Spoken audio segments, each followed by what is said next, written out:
I'll just do the numbers because you've got to do It's them. unbelievable. You've got to do them. It's unbelievable. 96 tests, 5,500 runs at an average of 47.6, 17 tons, 26 50s, a high score of 204 not out, 416 dismissals, second highest ever. 287 ODIs, 9,619 runs, high score 172, striking around 100, 16 tons, 55 50s, 472 dismissals, second highest ever. Won 73 tests from 96 matches. It's the best win percentage ever of anyone who's played the game of Test cricket. He's now helming commentary. He sits on boards. He travels to Mexico to source tequila.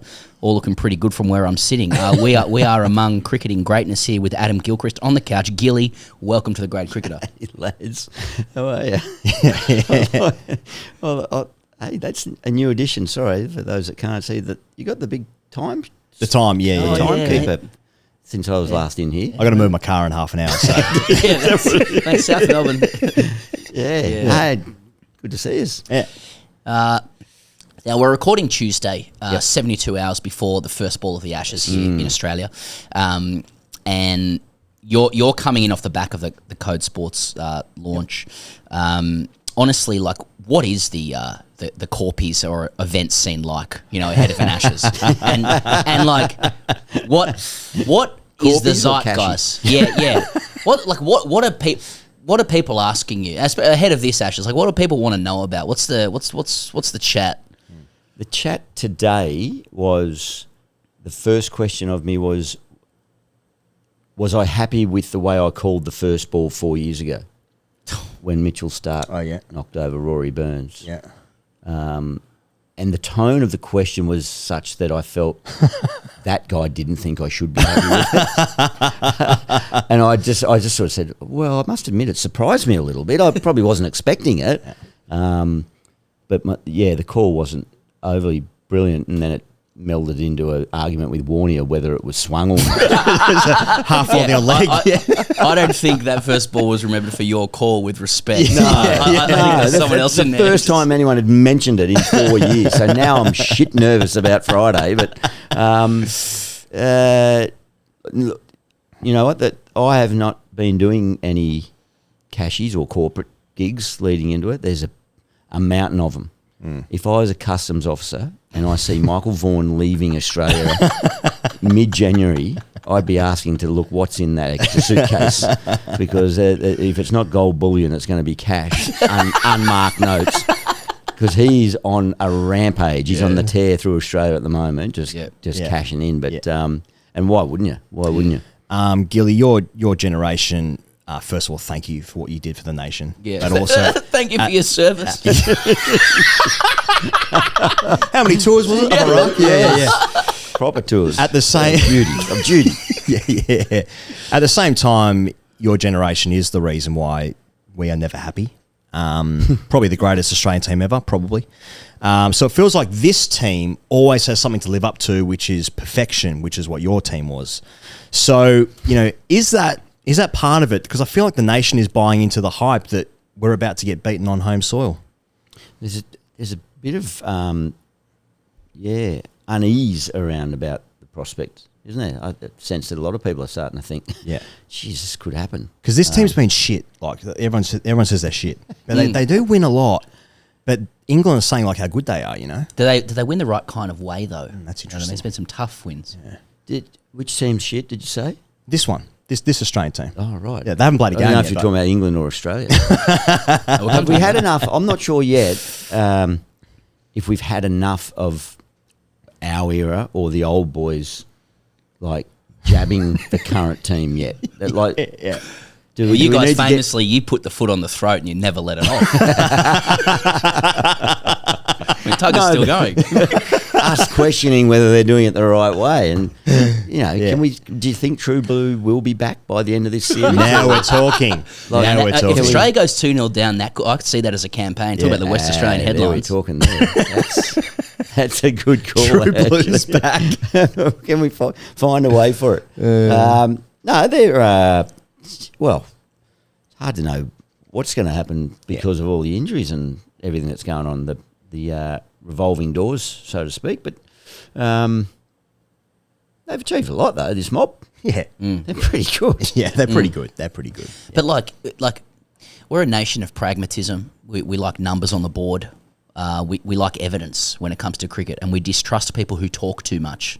You know, no one in Australian cricket is good. There's about 5 who have been good. You're probably one of them. But like hard Good numbers. at talking or A good player. No, player. Oh, right. You did okay, but like hard numbers. England haven't won a test here in the last 15 times they've tried. Australia win pretty often, particularly at home. England like to talk a lot, but when it comes to the chat, we're the worst team since 2010. Boland holds no fear. None of our players would make any of their readers' combined squads. Is England's talk working a little bit? Like, is the confidence trick of Bazball seeding some doubt in the nation against the data? Yeah, the data doesn't stack up, does it? To the fear factor. No. Of what's perceived around the country. Geez, oh God, it's shit or bust for them, isn't it? Really? Yeah. Particularly even just the train, nah, golf, practice game. That was the footage out of that practice game up at Lilac Hill was, Stokes is 5 for. I think it was the 4th or 5th wicket where Jamie Smith as keeper just buried his head in his hand through sheer laughter of what a shit delivery it was. It was carded to fine leg.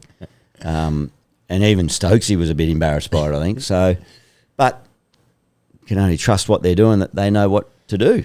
Be interesting, but if it doesn't work, it's going to be wholesale change, I reckon. Yeah. You don't want to say too much, obviously, but like, where do you sit on that spectrum of like, we need to listen to what they're saying versus like, Australia wins a lot here. Yeah, we start in front. We start favourites. I don't know about the whole. I think there is an element of maybe you got to do some stuff to not allow the criticism to build and become a big noise. I didn't particularly enjoy tour matches. Yeah. I didn't find them all that fun, but certainly at the start of the tour they were pretty important. And then during the tour, once they started, not that excitable. So Holding the head surely halfway through a tour, but yeah. But You think that's part of them not playing that many games early on, just to reduce the noise around them? No, I think it's increased the noise around them. But we went on tour in 2001 in India, and we played tour game before the first test, and I think we got knocked over by Mumbai. But then we went into the test match. It was a great experience. We won the test match in 3 days. How good's this? There was a tour match between that and the second test, because I smacked 100 off 80 balls in the first test, I thought, what have these wankers been doing here for 30 years? It's pretty easy.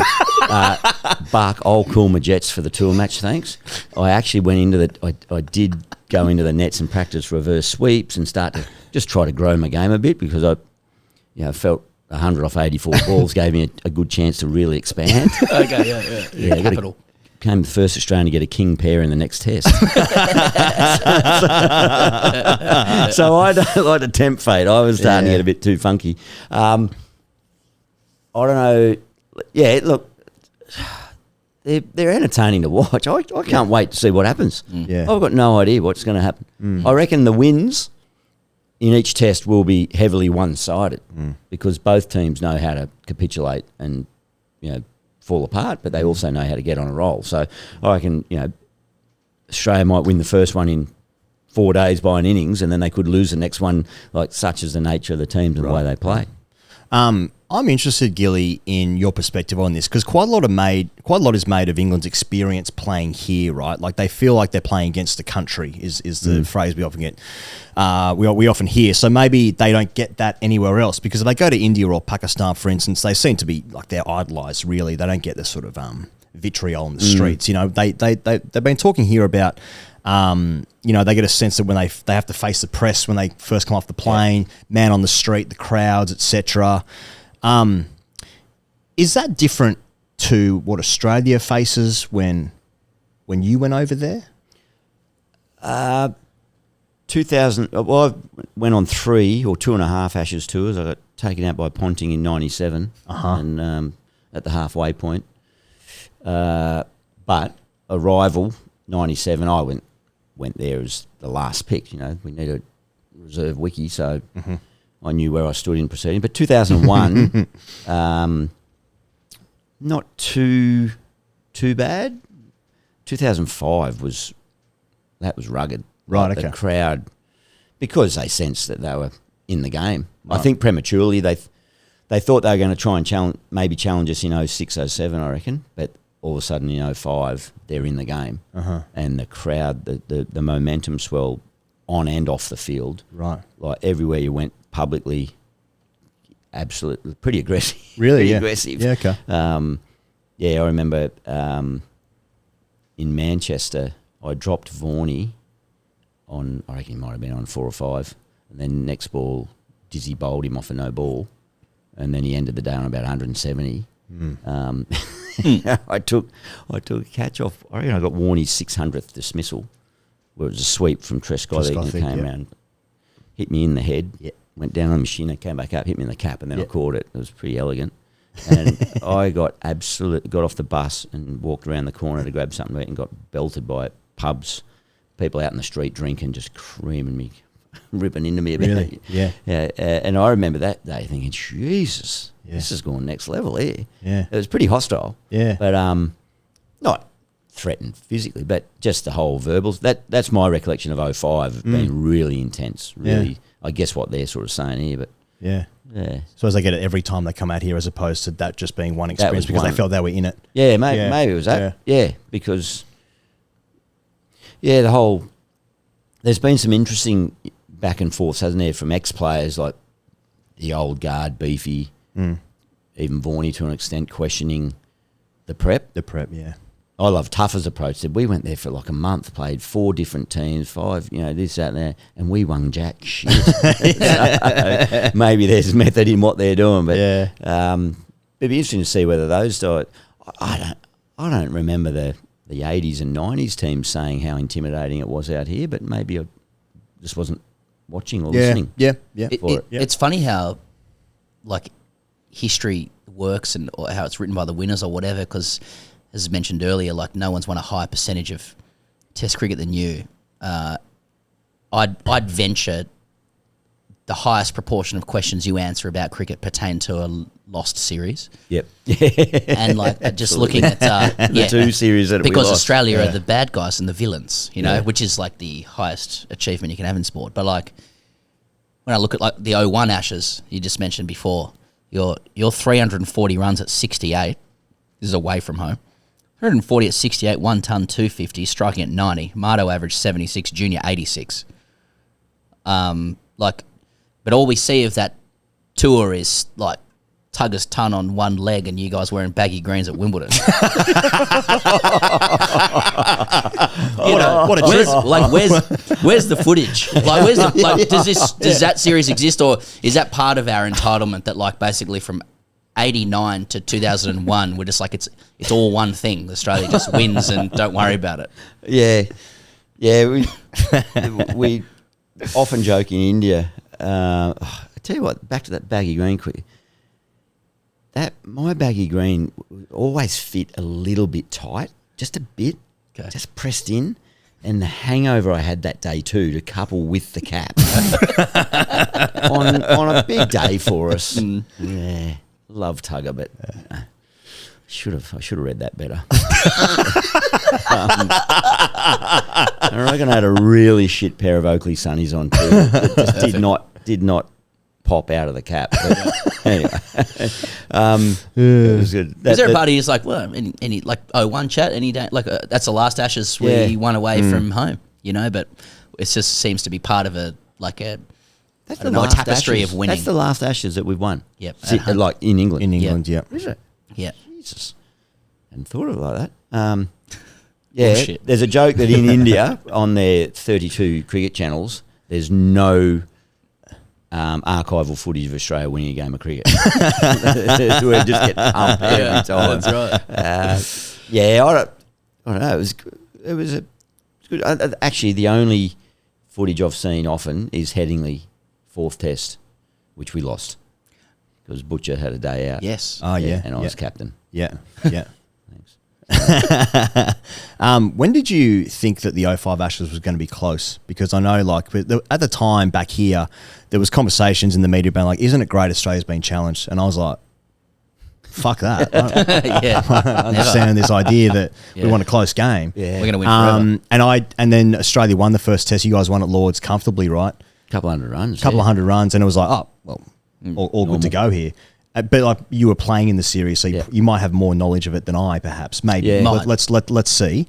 But at what stage? What was the captain's name again? No. At what stage were you like, oh, this is going to be challenging? August 2004. Okay. Yeah. Okay. Played England in a semi-final of the Champions Trophy, and it was freezing cold at Edgbaston, and Steve Harmison bowled a ball and hit me in the forearm. I didn't know much about it. I think Harmy was on the 2002-3 tour, but young and a bit wild and erratic. But he hit me on the forearm with this ball, and I thought it busted my arm. It scared the shit out of me. Like, just seriously, like, that was, as I say, heavier ball. Heavy, yeah. All that just totally surprised me, and I just sort of remember thinking that, and going, shit, he is going to be awkward next year. Simon Jones bowled that day too, and they knocked us over and duly lost the final, which was excellent. Yes. But, so that's 10 months before, and then we go into the day one of the Ashes. Punter got sconned. He doesn't get hit. There was a lot about that Lord's Test, first test of 05, that had plenty of signs. And the other thing too, Kevin Peterson. Yep.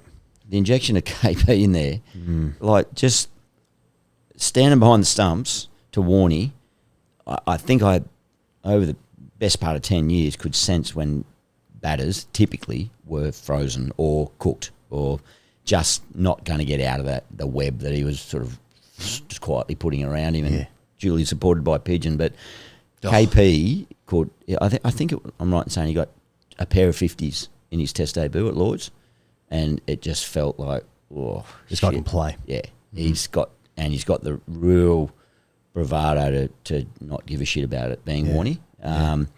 But yeah, we win by 200. The other warning sign was when we take our team song off piece and go out of our change rooms up to their change rooms. Can't say, I mean, you must have still been feeling pretty good. Bold play. The ringing words were, here's to Mickey Vaughan and his easy beats. as we're flinging beers all around the change room. Just pissing in lockers and stuff. Yeah. Did it get to a point at that stage of the journey of that team where it's... Alfie, no more, mate. No more. I think we've taken this a bit far, bro. Anyway, we were all in on it. Yeah. All in on it. Is that because you won so much? You just like, everyone needs to find different ways to get their kicks. You know what I mean? In lots of areas of life. You know? Absolutely. Yeah, I reckon that's what it was. But Jesus. Had you gone into opposition change rooms before for the song? That's the first time. No, we'd been in different, MCG once. We went and did it right at the top of the Great Southern Stand, or the Warne Stand as it is now, with no one else in there, and the echo, feeling like kings of the world up the top, looking there. Table Mountain in Cape Town, Haydos went up there nude. He likes it. He likes that, doesn't he? He does. Yeah, he likes the nude bomb. Dizzy double 100, same bet. Yeah. The same bet there, all that. So, but never into an opposition change room. That's probably. went a bit extreme. Karma might be coming back to bite you soon, and it did. Speaking of Warne in that series, like 05. The 05 series, I mean, what, like 40 wickets or something, and runs as well. 300 runs probably. Yeah. I mean, there's a ball that he bowls to Strauss at Edgbaston, which people might remember. Like Strauss goes to kick it and just round his legs and stuff. I mean, did you feel a lot of pressure as a wicketkeeper, because Warne was like getting a new ball basically? He was so important in the series. Did you feel pressure as a wicketkeeper, especially when it's ragging that much? So you're like, fuck, I'm in the game every ball here, and felt that with Warne in just about every surface. Right. Highlight of my cricketing career. Simple as that. To wicketkeeper Shane Warne. It was mesmerising, and but when it starts turning, that's real fun. Yeah. We've seen that dismissal, the Straussy one. Often played I know that I remember trying to fudge as it cannon into the stump, trying to fudge my gloves far enough so that on the replay it'll look like I knew where it was going to be. But that ball actually looks like a genuine drag down. That like, you know, when you really drag it down and it grips and goes, and but it's got enough like length on it to go. Like it's almost like it was a spun a lot. Mate, It's outrageous. You know, the king. Yeah. No, he was. We were talking about this today. Don't want to put it down on it. The first home Ashes since Warne passed. So, Mate, just watching the highlights from the last series here. Like one of the sad things. Like you hear Warnie's commentary and you think like how sad it is he's not here anymore. Yeah, it is. It's tragic. Yeah, it's not right. It's certainly it'll be it'll be reflected in the series at some point. Very, very odd. Gilly, we recently saw Steve Waugh hired by CA to fire the gun on the Ashes build-up. And there he was, salad with great volume. That salad looked incredible. The volume. Yes. Standing there with the glass urn, the SCG breeze. Oh, my God. And just thinking, like, the squinty Has eyes. he put a shade through it? Has he? I don't know, but it like looks... McGrath at 05, McGrath at Lords had a real Wayne Arthurs look. It was a main. It's a main. A little bit of just for men or something. It actually reminded me of Junior 91. It was almost a mullet. Absolutely. That's not even the question. We're going off a tangent. We're just riffing now. Yeah. So squinty eyes in his glass urn, and the CA have hired him to go like, can you just like fire the gun on the Ashes, Tugger? and we're all there, and he goes, yeah, no worries, and just fucking gives it the bales. like say something about the Poms, like let's go. And then he just gets the side mouth going and just hops in. He was like, man, no matter how tough goals. It's like, oh my god, man. Bales has got whiplash. I reckon the last time I saw the side mouth from him was when he facing the last ball in Sydney, you know. He walked past and goes, fucking be ready to run, mate. I was 48 not out. I'd clocked off for the night thinking, I'll come back tomorrow. I'll take some smoke. And then he smokes it and leaves me hanging for the high five. His body was facing towards the sheds, but his mouth was towards you. That's right. Yeah. Bends around like a cartoon character. Like when Popeye has his spinach. Was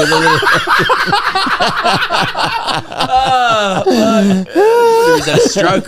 Yeah. No, that was interesting. Well, that was the first of our era firing into the current mob. Because we normally it takes a bit of time, a few tests, and we all get a little bit delirious. And by the fifth test, when we were playing, someone, inevitably me, was on a match report from a match referee because we're all so tired. Yeah. Ragsy and say something stupid or swear or whatever, but no, Tugger's come in fresh. Yeah. That failed. So many of us who never played aren't aware of the web of relationships, but like Tugger's a guy that actually has he's cultivated probably an air of like mystique about his views because he's not in commentary. You don't hear from him all the time. You know what I mean? Like you see him. Oh, he's speaking. He's speaking. Yeah. Oh, yeah. That's right. Yeah. From on high, presidentially, you just see him on documentaries like when maimed Indian kids are bowling to him and he's whacking them over cover. You know, and it looks great. The shapes are great. Well bowled. And he's doing good work there, obviously. But sometimes it feels like the Tuggers team, they all, have the same position on this team, like is that, I thought it had died away, but it was just like, shit, like he's, and I didn't think Tugger was part of that kind of, I didn't think he'd weighed in on that kind of stuff, but it's just like, shit, like, he's chosen to draw attention to the state of this team and how it's been constructed. Like is that you can't speak for all of your mates and whatever, but is that the vibe? It's like there are a few question marks over how this team's being run. I don't think so. I think over the journey, there's just as the whole landscape's evolved about player management or by way of example, there's a few. I reckon. A few years ago, it was pretty easy to make a comment. Oh, a lot. Basically, it's not the way we did it. So, but I remember when being a player, when you were a current player, and hearing previous players comment in any fashion on what the setup was, I used to sort of think, why are you saying that? Why are you chipping at us? Aren't we all part of the same club? Shouldn't you just be supporting us? But the longer you're out of the game, the more you realise that, well, actually, that you're allowed to have opinion. You're allowed to sort of, and I think that was Warne's point. Just because the current players don't agree with the ex-England players' point of view doesn't mean it's not right or they can't have an opinion. So you sort of, I guess, mature a little bit and realise that there's a lot more going on than when you're just in the bubble. But I see all you can do is trust that they know what they're doing, they know their process, and they're going to get out there and get it done. Yeah. You must, I mean, because you're just young men, like representing your nation, fulfilling your dreams in front of like all these people, and like life must be happening so fast for you, but you must form like these tight connections. Because like when I think about like just like your generation, your team, there's some pretty extreme personalities in that team. Like obviously we've got, you know, Tugger and Junior, their relationship, whatever that is. You got Warne doing his thing. I guess a little bit later, you know, Michael Clarkson's side. You got Mardo, you know, JL and Doss are dating basically.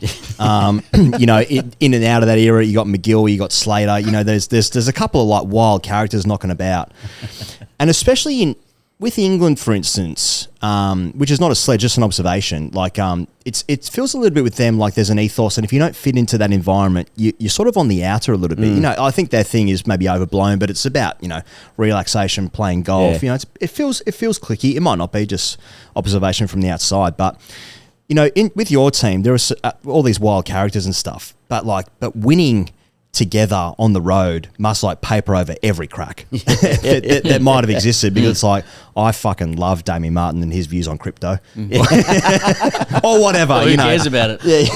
You better well, I won. Yeah, exactly. You know what I mean? Like, you don't have to, in Australian culture, you don't have to love the guy you're with necessarily, but if you win a lot of games, you exactly, committing to him. Yeah. No, it's again, back to that 05, we mentioned it earlier about Warne's 300 runs or whatever it was. I reckon he got 90 in the first innings at Old Trafford. Yeah. And that ended up being that really 9-down draw. Yeah. But I think he got 90 in the first innings. We were on the team bus on the way back to the hotel. A few of us overheard him sort of up the back saying something along the lines of, geez, are our batters really trying or not? It's like, no, mate, don't say that. We'll light the match, which he'd smacked them everywhere, and good on him. It was the best all-time great series statistically, but fractures started to appear in 05, so the losing or being under siege can start to widen the cracks, and winning obviously can paper over it. But good bunch of personalities, good diverse group. Was made it fun, made it interesting. Totally, and probably the same of the current mob. I mean, I know them, but don't know all the ins and outs of it. But I guess you can only comment on what your time was. Yeah. What's your guess? Like if there was, you know, we've seen a documentary made about this team, or like a series. What would a documentary about your team show? Well, funny that I took a filmmaker with me to 2004 tour to India. Yeah. Footage hasn't seen the light of day, but I was going to bank on the 20th anniversary, but that's come and gone. So we might roll with 30 years. Legit. And is that for real? Hope they haven't won between now and 2034. Yeah, that's right. Because at the moment we're still the last victorious team in India. So what's the deal with that? Like you genuinely got all the footage, got everything. Yeah, got interviews with all the players. Was it an you were captain and you did it? Yeah, absolutely. So why was hasn't captain for the first street test, and then Punter came in and stuffed up the last one. But he broke his thumb or something. Broke his thumb in that game in 2004, the Harmison one that hit me in the forearm. Punter broke his thumb that day. Okay, and then a month later we went to India. Okay, and I was asked to captain. Yes, I didn't particularly want to do because I was still sulking over my king pair. I had demons in my mind for India. Yeah. And then you won in India. So, But documentary's there. It's lying on, in VHS footage somewhere. Why haven't we seen it? Legit. Oh, I mean, this is. Is it an Indian-based company or is it? No. I You took a filmmaker.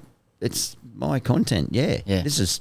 Mate, I watched the shit. 21 years God. ago, so before content creation was even heard of. But Release the India files. release the India files. Epstein or Epstein. this? Now that's why I might not have. okay. It's got links to Epstein.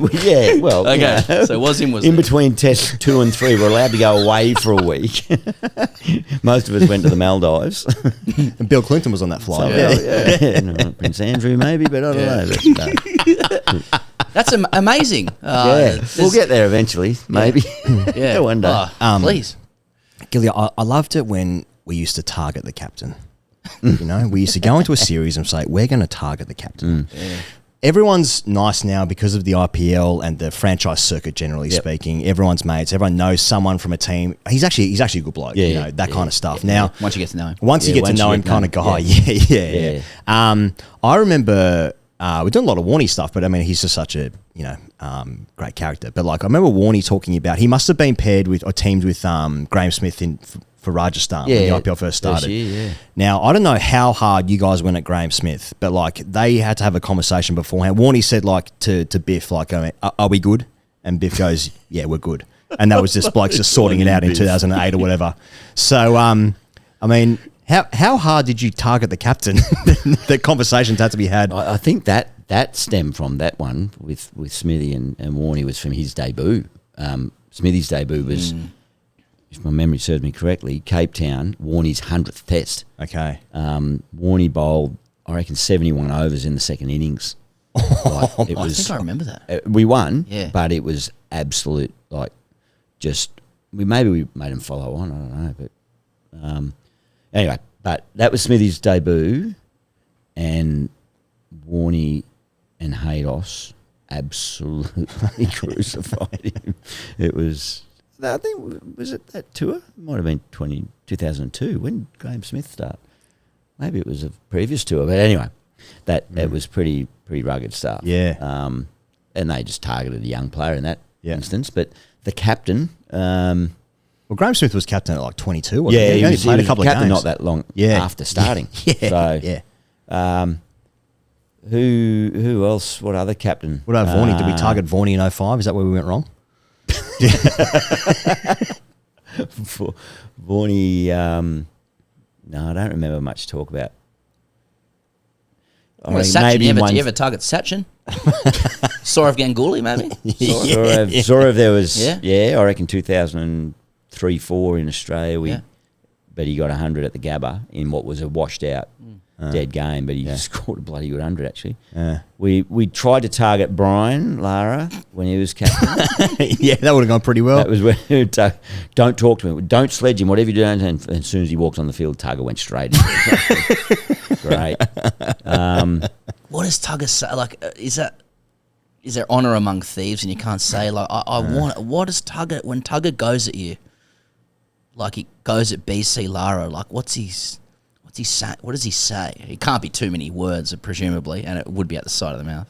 Was that a hangover from a catch? Tugger caught Lara in the gully somewhere, and Brian. That sounds familiar. That rings a bell. That sounds familiar. Yeah. There was some sort of. It's him having every few games with Australia. A few of them, I think. But there was a bit of a grudge there of some sort. But no. So the West Australian newspapers taken on the role. They have, the captain. Yeah. And the Would you be targeting Stokes, looking at him? Yeah. Would I target him? Yeah. Do you think he's targetable, or is he more of a don't just leave him alone? Leave him alone stuff. The old don't poke the bear sort of stuff. Just, Yeah. He's come a long way, hasn't he? Stokes, he's come a long way, yeah. I thought career ending, like the incident, like no chance coming back, and he's now like the iconic, inspirational leader of a country. Yeah. Wow. Yeah. Well, actually, quite maverick cavalier genius, actually. Yeah. Like, sort of come with me. Yeah. Yeah. Revolutionary zeal, you know, like Jeez, they love him, don't they? that was Stokesy. I've got a question for you guys now. I'm thinking. We've become very sotto voce. I want to throw it back into the origins of the pod. Has there ever been anyone in grade cricket that could inspire and draw that sort of following out of a team? Is it possible in On the grade field. cricket? On the Can it, or is there too much? I was going to say chopping, but chopping and changing of teams. That's what I meant. Like to get the fluency of buy-in, like is Doggett, who went none for 90 off 5. He's back in the 2. So. Unless you stack your third grade team from November. Yeah. and then you just Then you keep can that build. team. You can build Then you can something. build You can something. build something. Something that everyone will remember. I think grade cricket actually structurally diminishes the chances of the captain being that good at cricket, because if you're basically asked to be a captain in grade cricket, it is a concession that you can't go up the grades. You're not So don't play too well. There's one happy captain in a club team. Exactly.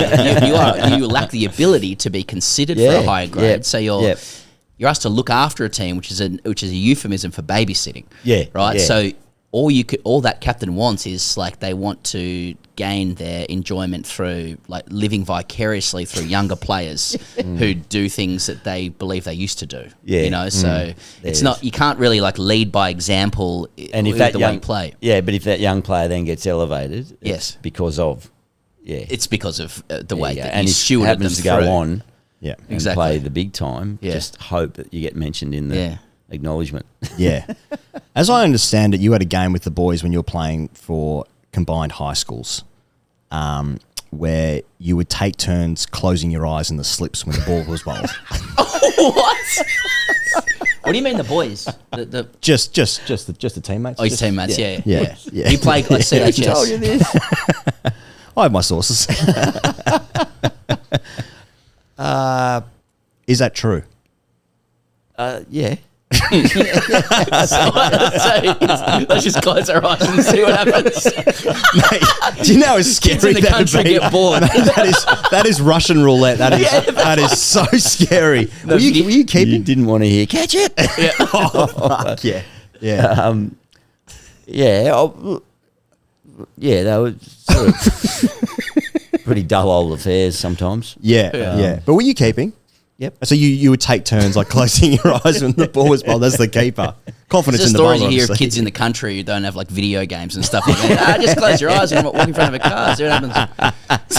Yeah, you got to keep it interesting. Like the other old good grade one was keg ball or whatever. If someone yells it out, keg ball. Right. That means if a wicket falls on that delivery, whoever yelled it out has to buy a keg. And that we were fielding in a dull old game against Queensland at the Wacker one day, and out of nowhere, Mr. Cricket himself, keg ball. What, mate? First class cricket. I'd never heard that before. A keg. Yeah, keg ball. That would miss a keg. How much is a I'm keg? glad you clarified that, because you were like, in grade cricket, like, when I was playing for WA against Queensland. yeah. And Mike Hussey was there. Mike Hussey was there. Mr. Cricket, Those dull old games. On the current series, Gilly, we're learning more about Brendan Doggett. We're learning about him waking up in the morning, spending a day on the work site, a day of hard yakka on the tools, then driving Was he a chippy? Yeah, it's a chippy, yeah. Then driving some ungodly amount of kilometres to bowl in the nets until his feet bled green and gold. Is it time to fuck off these academies, these soft cunts from private schools with techniques made from bowling machines, and going back to blokes that know how to build a fucking house with their bare hands? Yeah. Is it time? Can the nation get behind Maybe a chippy? True Blue as well. No, you probably True- listened to True Blue There while we he was go. working. Okay, He's our man. Because Actually, it won't I have a take word to him. it won't take many losses, usually about one session, when the nation's like, need to be harder. Yep. Now, if we've got a young bloke, 31, sure, he's done his time in first class cricket, and he's building houses. We're getting the backstory about him being a chippy, hard yakka on the tools. Hard not to get love behind the that. story. Is there any evidence of all that Have we seen footage of him on the tools, on the site? Does he have high vis? Or He just did a TAFE course. that is the backstory I'd go for. Like, if I'm new to the team, I'd definitely be looking blue collar. Absolutely. Good way to endear yourself to the past generations Exactly. too. Perfect. Yes. Might be a touchy subject in the current change room. Yes. If those, I don't know what you referred to them as, but guys that had been through the academy. But I went to the academy, but I did night fill at Coles for a long time to pay my way. See, that's good. That's not building we can a get house, behind that. but Yeah. and you get one of those blades into a bloody 2 litre Coke and it sprays everything. But it wasn't easy, was it? Yeah, with your eyes wasn't closed as Clean well. up aisle 7.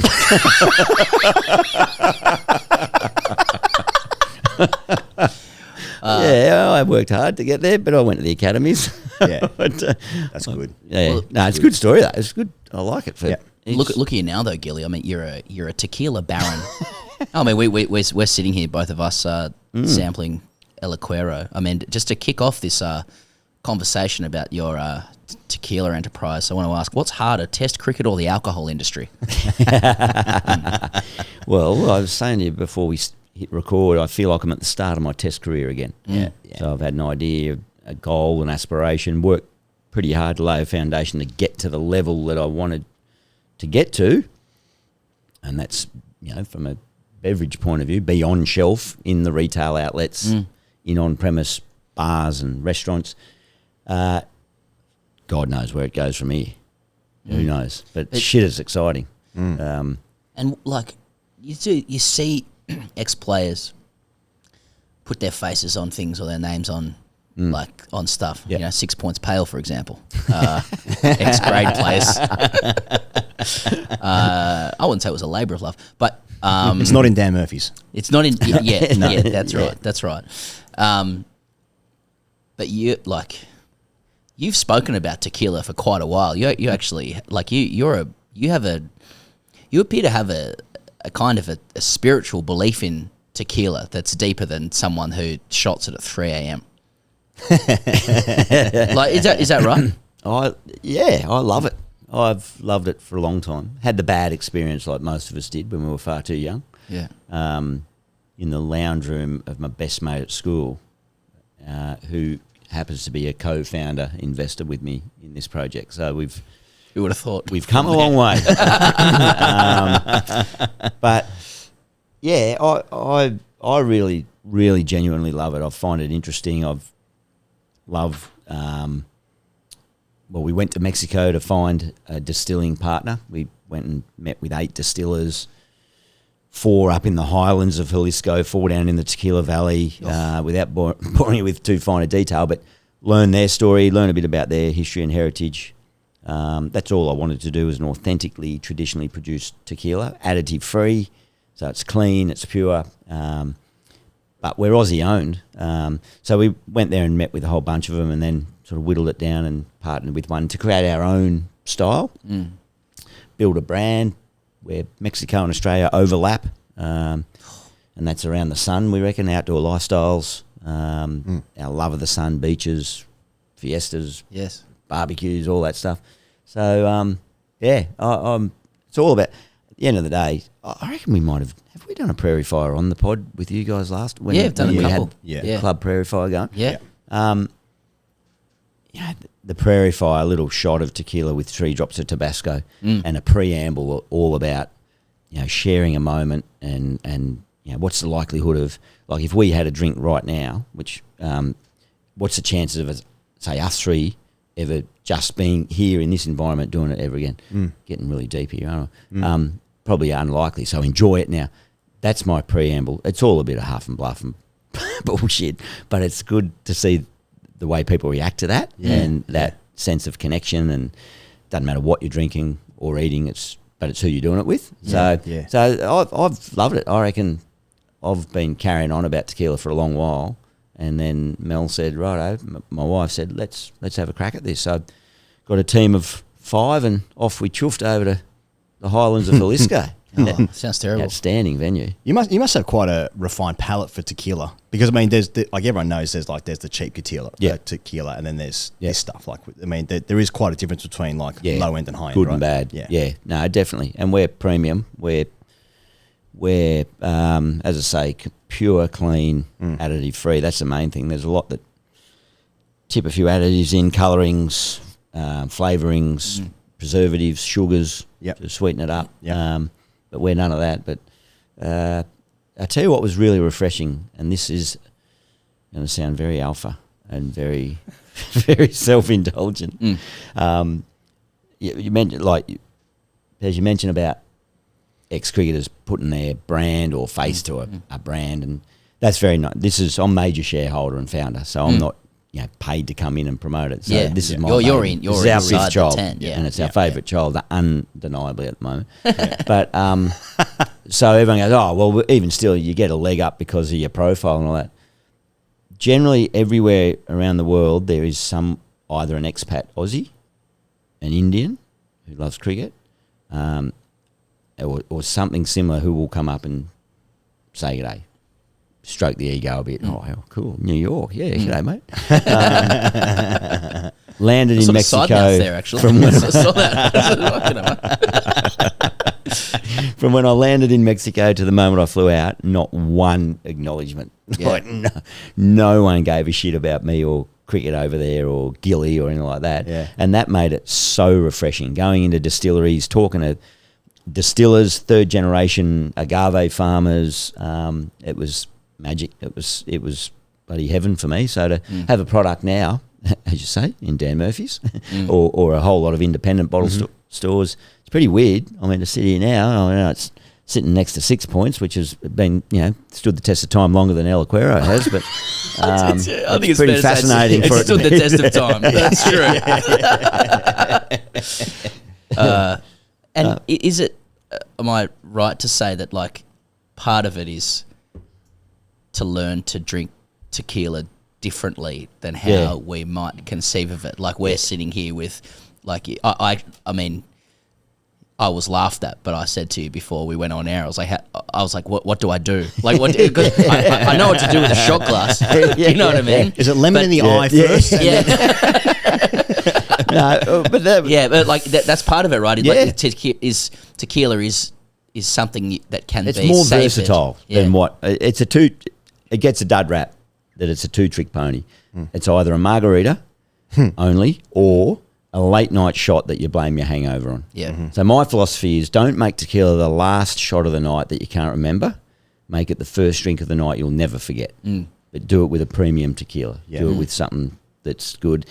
Have it with sodas. Have it. There's so much more you can do with it. Sipping it, I love just sipping on it. But I know everyone's not into it, and I'm probably boring the life out of your listeners who aren't into tequila. But it's hopefully educating people that there's more to it. It's a pretty amazing spirit, a pretty amazing plant. The industry over there, tequila is life in that region. So it's, as I say, something I've loved and had fun with, and having an absolute ball now doing it. But I'm literally, I walked into a bottle shop the other day with a bottle. We got a Blanco and a Reposado, which is one that's been aged for 5 months in American oak barrels, so it changes complexion a little bit, a few flavour notes. Walked into a bottle shop the other day, and a bloke looked at me and went, Jesus Christ. He goes, you living your life's dream? You're now a sales rep. And I looked at him and I had a big smile. I said, yeah, mate, I love it. So, having fun. And you had the baggy green on as well. You It's a little bit tight across the front, actually. That bloody hangover, that headache. And it went 5 deep sets too. Like, come on, Pat, just fucking win it. Tiebreakers and everything. Goran kept fighting back. Now let's make the news, Gilly. What do you reckon about these? Show. What do you reckon about these decks in India? Oh, mate. Gambier found them easy to bat on. Jesus. If you got the technique, you can score runs. That's right.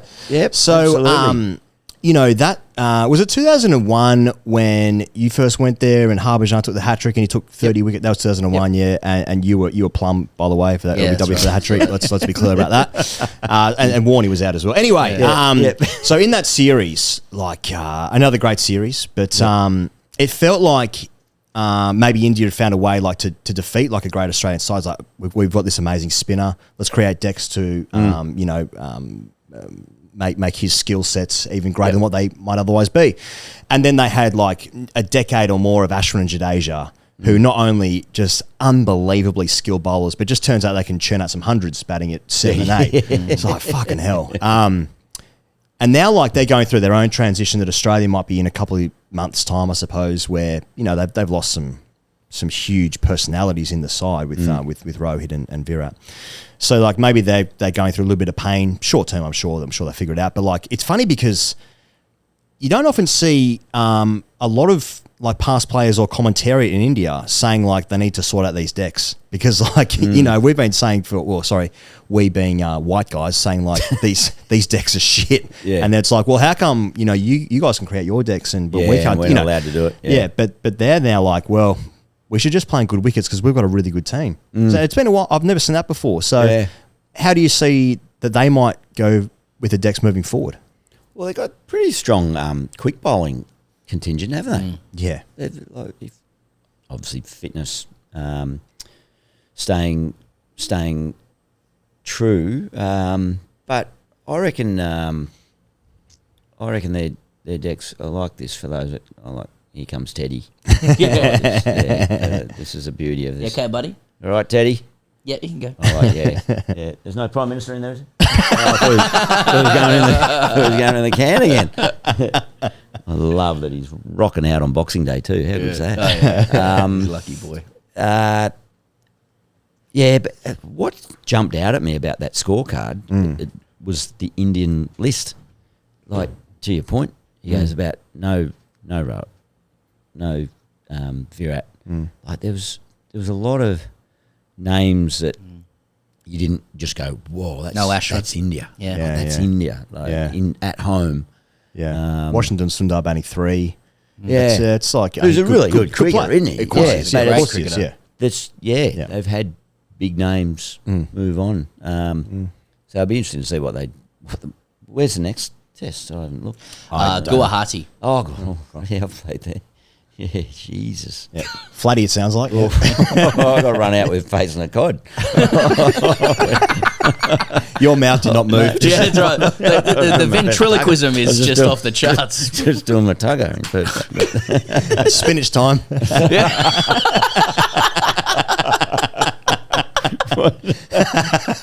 Guwahati. Okay. Now, what are they going to serve up then? Well, they've done this before. They just tip it over a bit too much, and then they got to pull it back a bit. Pull it back to Still, it'll turn later, but chance for runs, back your skill. Yeah. Oh, man. Mate, fair fucks to the South Africans. Big time. Mate, how good are they going? Yeah. Australia's got to go there next year. 3 test matches next That'll year. be awesome. Yeah. We'll be good, right? Yeah.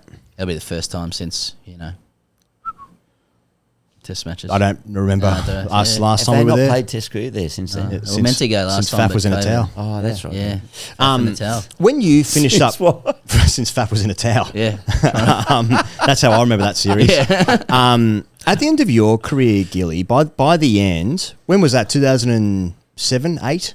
8. Was, So by the end of your career, you would have lost JL, Warne, obviously, McGrath, Gillespie, Mardo, Pigeon. Yeah. So like the team was already going through a transition stage, I suppose, and then obviously after you left, some more great players left shortly after. But like, how were the selectors trying to navigate that at the time? Do you remember? Because it feels like this side is about to get broken up over the next little while. I know how I navigated it. I had one summer without McGrath and Warne, and I said, I'm getting the fuck out of here. Fair enough. You got the official narrative. It's like, I dropped the catch and said it's done. That's been the polite line. I just can't do it. Bingo, you can bowl all day, mate. You're still not going to get the wickets that the other bloke's got. But Hoggy's got the wrong one, and you're like, I'm out of here.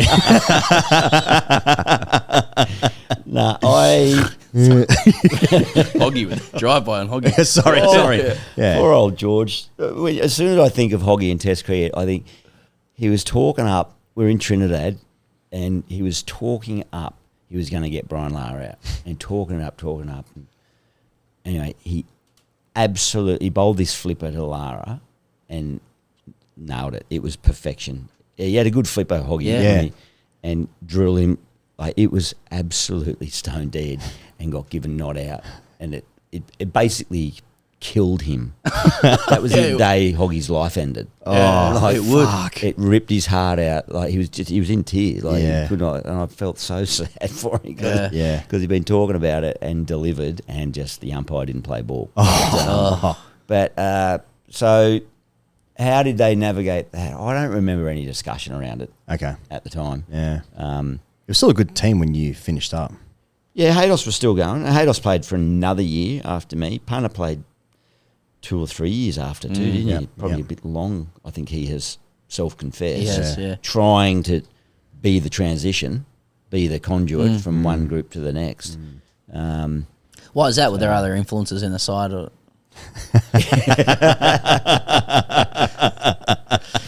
He was a good player. Yeah, it was a good player. It was a good player. Now, you look like the middle order in the 2010-11 series, which England last won out here. Yep. And like the sides, like batting-wise, it's still like Hussey, Ponting, Clark. I guess Hads would have been. Yeah, Hads was keeping. Like, it's still. Cato was opening, wasn't he? Cato, yeah. And So Watto. Watto must have been. So that's still. Yeah. Maybe the bowling wasn't quite there, but I mean, England, fuck, mate, to win in Australia 3 matches by an innings, like that is impressive. Wasn't it? That is impressive. I saw a highlight of that at the event I was at today. They had screens on showing all the old stuff, and that Adelaide Test match where they were, Australia were like 3 for 2 in the first 2 overs or something. Cato got run out. Yeah. Punter nicked his first ball. Yes. But then I did have a giggle because Ryan Harris in both innings. So he joined me as the second member of the King Pair Club for Australia. So I got that King Pair in Calcutta after the 100 in Mumbai. First in, I don't know, 140 years of Australian Test cricket history. Ryan Harris joined me in the King Pair, and he only surpasses me because he burnt 2 reviews. And both of them were plum. Yeah. But he went, oh yeah, let's have a look at that. So, yeah, but that, I was trying to think about that 2010-11 series. I actually don't remember a lot about it from an observation point of view. I don't know whether I was... it was still relatively soon, a year or 2 after me finishing, and I was just in the summers, just switching off a bit and not. I mean, I love cricket. Clearly, I'm turning up to every day of the summer now, talking about it and broadcast. I really do enjoy cricket, but I don't remember. Maybe I switched off because we were getting pumped. Possibly. I mean, like I did that. Cook and Trott were incredible. Yeah. And the bowling was like just strangling. You know, it was just. I mean, England were a fantastic team when they came out here. The first test, they were behind, and then they just batted for 500, didn't they? Yeah. Was that series? Yeah. So Sids gets a hat trick, and I've got to say, like, incredible achievement, but like just unders, just because we got pumped in that series. You know what I mean? Harsh. I was at the Gabba, actually. There you go, for that hat trick. I was sitting next to, name drop, one of my favourites, Bernard Fanning. Oh, well. Hugged. Big, long, extended hug Yeah. on the hat trick. Yeah. Yeah. He's a legend. He loves it. Yeah. He loves cricket, Bernard. Love his cricket, he does. Yep. Yeah, but I reckon maybe the second innings when England batted so long, I thought, I don't remember a lot about the series. No. So, Yeah. let's hope that again this year. But I know. Just in terms of players going, like you guys were broken up, or to my mind, you'd achieved so much as a group that and as individuals, you had essentially earned the right to write your own departure. Like, that's how it seemed to me. Maybe there were taps on the shoulder happening that I don't recall, but you've done so well. It's kind of like you make an assessment of the political capital you have to keep going. And I look at this team, and actually, people are presuming that it'll all break up fast, and maybe in the course of time it will look like that. But I reckon actually a fair few of them want to go through to 2027, and and have another crack again at India away, England away, and the World Cup. Now, like, if they don't, you must keep winning to keep your spot in the side, right? And I think they largely have to this point, which is why GB has said, like, well, who else would you pick, to Tugger, like, who else would you have in? If you keep winning, you kind of get in there. But, like, and if they lose the Ashes, then it's it's still breaking up. Surely, Yeah. surely, like it's like, well, you've crossed that bridge. But like, if they did kind of win this series, Gilly, like, is that when GB has to start making tough calls and go like, yep, we've done this thing, you've achieved a lot as a group, but we've got to start getting it ready for the next thing. Otherwise, we're just going to miss a generation of players. Like, guys are hanging on too long. I guess I'm getting at player power situation here now. Like, have these guys done enough to write their own retirements in? Because, you know, we saw Warne do it. You know, Uzi's mentioned it, but said if selected, you know, but like, they're aware of it, and like, they do have power. You know, and the team, like, they are all quite tight. Yeah. You know, like, what's my question? Like, even if they win the Ashes, like, do we need to start looking at the future after the Ashes? I can only, my instant reaction to that is with a player's mindset. Yep. And I just always used to just think, we don't need to think anything further than literally one game at a time. Right. Like the next test. Right. That was the only important thing that I used to think. Yeah. But what does a selector do then? Yeah. No, a selector, I think it's, incumbent on them to have a vision to the future, to what's coming up. All this discussion about this team being old does not matter one iota for this series, because you just want to get it done this time. But, I agree. Like, I'm just thinking down that list now, there aren't many that you would think are going to drop out in the next 2 years. Yeah. I reckon the bowlers want to stay. Yeah, I think they want to keep going. Yeah. And they just love what they do, and they're ultra professional now. Their whole they jealously guard their spots as well. Like when they're fit, they play. Right? Yeah. They don't give it up. Yeah, I mean, and Starkey forewent a lot of money and all the temptations to keep prioritising Test cricket. So, you know, good on him. Go as long as he keep results-based producing. So, it's probably only Usman who might be really right on the precipice. But Gilly, can I tell you one of my favourite memories of anything we've ever done with TGC was the Sydney show last year.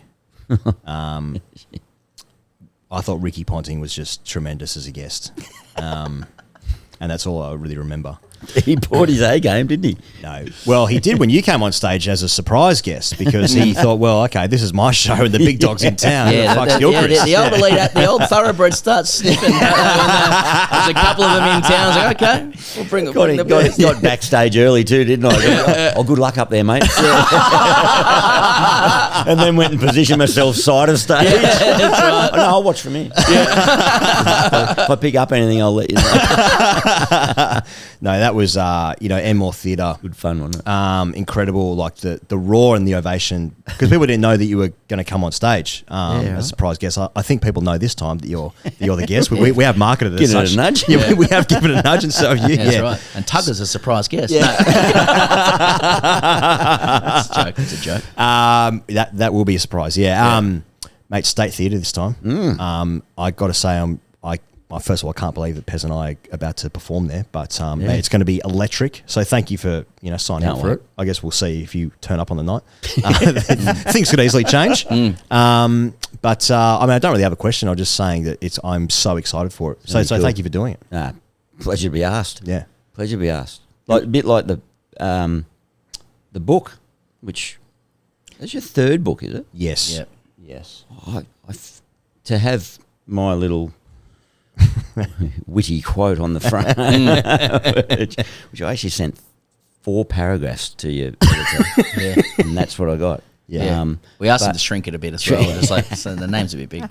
I feel really ashamed actually that I might be there on that book, because I correct me if I'm wrong, and I say this in total embarrassment. I reckon you guys might have sent me.